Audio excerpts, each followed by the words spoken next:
So yet another round of exciting Nintendo Switch 2 tech specs may have leaked, but I'm going to heavily emphasize that I put this in the rumor category until we get some kind of official confirmation. But nonetheless, there is a user who seems to have gotten some things right in the past when it comes to the technical specifications that we learned about that did leak for the Switch 2 in terms of clock speeds and things like that for the processors and GPU. And essentially this user has taken to the internet to provide more information that they have around the screen of Nintendo Switch 2. And this is actually going to be game-changing stuff for handheld play. We are talking about an LCD display once again, not OLED. Like, I know a lot of people want OLED to be a thing. I don't think it's going to be a thing, and I'm actually in that mindset whether this is true or not, unfortunately, at the launch of Switch 2. But when it comes to the other features it's claimed to support, it will actually be a massive upgrade from what we have with the Switch 1 if all comes true. But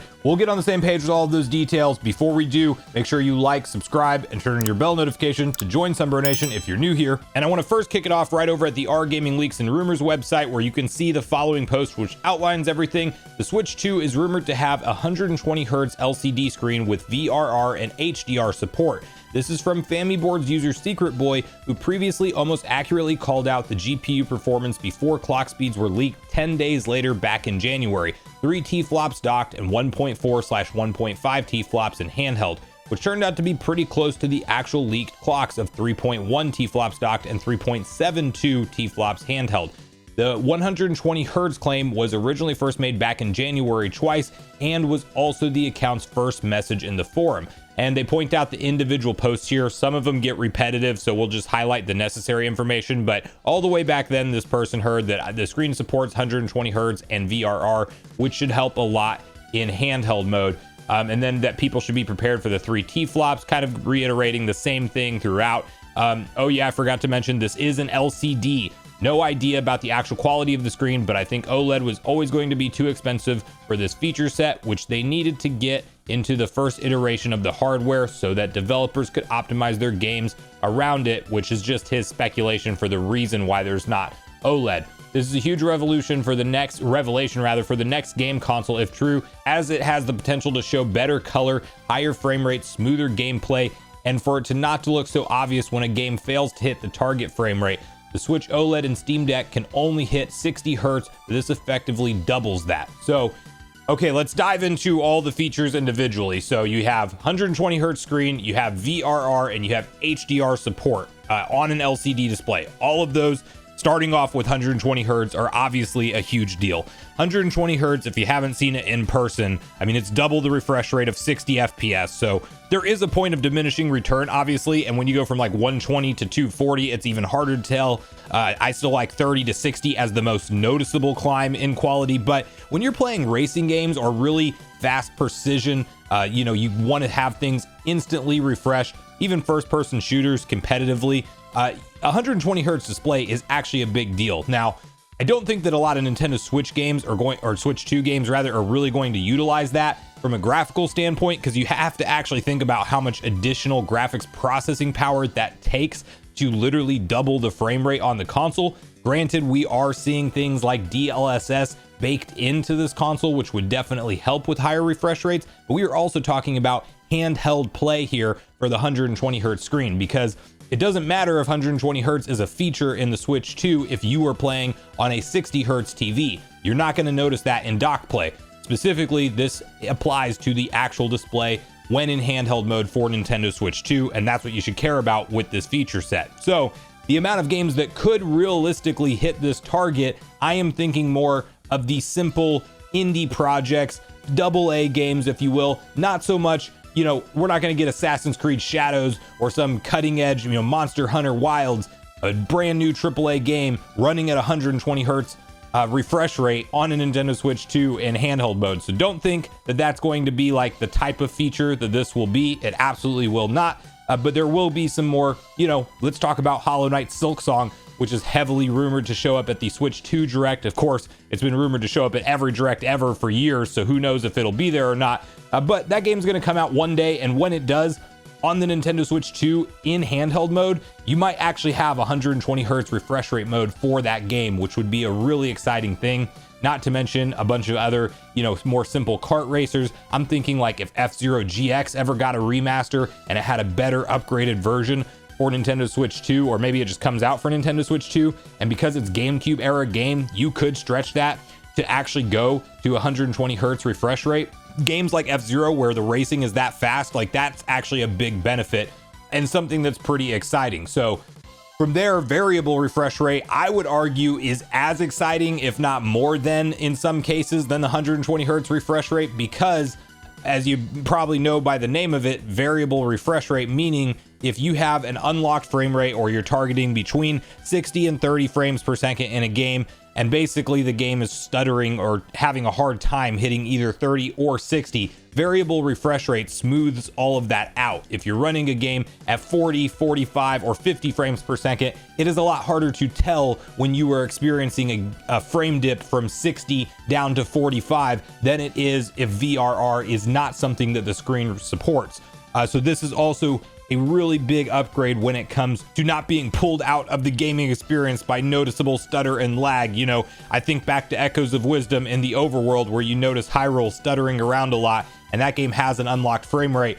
You could, in theory, see that perform way better on a variable refresh rate type of system. And, you know, granted, I'm expecting hopefully Echoes of Wisdom would run better on Switch 2 anyway. We just talked about upgraded games or enhanced backwards compatibility due to some new leaks, which there's even more data for that now, and we may cover that in a separate video for Xenoblade Chronicles X, some stuff that's been discovered there. But, you know, that seems to be a feature that Nintendo will dive into. And if we're talking about some of these Nintendo Switch games that struggle today to even get to 30 frames per second, but then they get to 60 with some kind of performance patch, but maybe they can't hold 60 that entire time perfectly, now you have VRR to fall back on, and it's not going to be such a jarring experience when you have big frame dips. And I think that because we're talking about this thing being roughly in the neighborhood, you know, with DLSS tools and all things considered, in the area of a Series S and PS4 Pro in docked play, and then like a base PS4 in handheld play,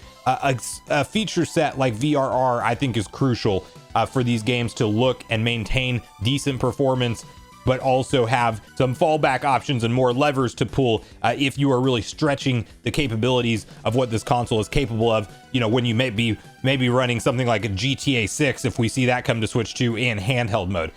And from there, high dynamic range, if you are unfamiliar, is just a much higher contrast starting point for the brights and a much darker contrast for the darks, and it gives you a more accurate and true to life color, something that will help the color pop in this otherwise, you know, maybe downgraded display from an OLED at its core tech, because LCD doesn't matter what kind of levers you pull, they can look incredible, but they're never gonna like get that true deep dark black and that deep contrast that OLED displays do actually achieve. But that's not saying they can't come close, and HDR is definitely a big upgrade over what even the Switch OLED has when it comes to technology for accuracy of colors and a more broad depth of colors and range of colors and things like that. So again, I don't think that all of these are going to be like full scale features that you can have just at all times in handheld play, because, you know, these will cost power, and these are just more type of levers that developers can pull at the end of the day to bake this stuff into their games, and some more fallback in case if their games don't run quite smooth enough or they want to make them look better in handheld play. They really have some additional stuff now, assuming this is true, because this is going off of somebody being accurate with a previous leak or very close to accurate. And you do have to realize that this could be lucky guesswork at the end of the day. And this is not somebody that has an established long history of leaking things accurately. So take that for what you will. We also saw, like, way back a few months, quite a few months back, maybe 6 months back or more, kind of the claim that 120 hertz screen would be in the Switch 2 from like a Taiwanese website. It was Money DJ or something like that. So it's not the first time we're hearing this rumor. Different sources, and even this person was saying it back from January, but now we're talking VRR and HDR as well, and that it's for sure an LCD display. So take that all into consideration. The only thing I also wanted to touch on just very briefly while we are looking at this here is recently there's been a big patent refresh going around for Nintendo's machine learning once again, which is their DLSS in-house patent, it looks like. Nintendo has and I want to point out Necro Felipe's post here because he kind of has it right. Nintendo has updated its patent for machine learning based on graphic scaling developed by Nerd and originally published in 2020. No new features in the document other than rearrangement of legal terms, because for whatever reason, people were really taking back to the story to say, this is a big upgrade for DLSS and it's confirmed to be in Switch 2 again. We already know Switch 2 is going to have this.